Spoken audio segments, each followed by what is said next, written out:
પંચાયત સમાચાર 24 માં આપનું સ્વાગત છે। દાહોદ જિલ્લામાં દિલ્હી મુંબઈ એક્સપ્રેસ વેના નિર્માણ કાર્યમાં થઈ રહેલા વિલંબને લઈ કેન્દ્રીય મંત્રી નીતિન ગડકરીએ આજે મહત્વની મુલાકાત લીધી હતી। તેમણે પ્રોજેક્ટના સ્થળ પર જઈ કામગીરીનું નિરીક્ષણ કર્યું હતું। કામગીરીમાં ગતિ લાવવા અને નિર્ધારિત સમયમાં પ્રોજેક્ટ પૂર્ણ કરવા મંત્રીએ તંત્રને કડક સૂચના આપી હતી। દિલ્હી મુંબઈ કોરિડોરના નિર્માણ કાર્યમાં થઈ રહેલા વિલંબને લઈ કેન્દ્રીય મંત્રી નીતિન ગડકરી આજે દાહોદ જિલ્લામાં પહોંચ્યા હતા। આ પ્રવાસ દરમિયાન તેમણે લીમખેડાના જેરજીતગઢ અને હાથિયાવાન ગામમાંથી પસાર થતા હાઈવે પ્રોજેક્ટની સ્થળ પર જઈ ગહન સમીક્ષા કરી હતી। પ્રોજેક્ટની પ્રગતિ અને ગુણવત્તા બાબતે મંત્રીએ વ્યાપક માહિતી મેળવી હતી।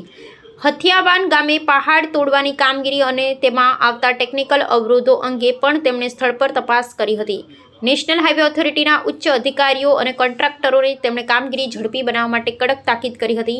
પ્રોજેક્ટ મોડો પડતા મંત્રીએ કામગીરીમાં ગંભીરતા દાખવી પ્રોજેક્ટને વેગ આપવા ભાર મૂક્યો હતો। આ મુલાકાત દરમિયાન દાહોદ જિલ્લા કલેક્ટર સહિત વહીવટીતંત્રના અધિકારીઓ પણ ઉપસ્થિત રહ્યા હતા। વહીવટીતંત્રને પ્રોજેક્ટના નિર્માણ કાર્યમાં આવતી સ્થાનિક સમસ્યાઓનું ત્વરિત નિરાકરણ લાવવા મંત્રીએ આદેશ આપ્યા હતા। આ કોરિડોર દેશના આર્થિક વિકાસ માટે અત્યંત મહત્વનો હોવાથી કામમાં બેદરકારી ચલાવી લેવામાં નહીં આવે એવી સ્પષ્ટ ચેતવણી આપી હતી। મંત્રીના કડક નિર્દેશો બાદ હવે આગામી દિવસોમાં હાઈવેની કામગીરીમાં વેગ આપવાની પ્રબળ ધારણા છે।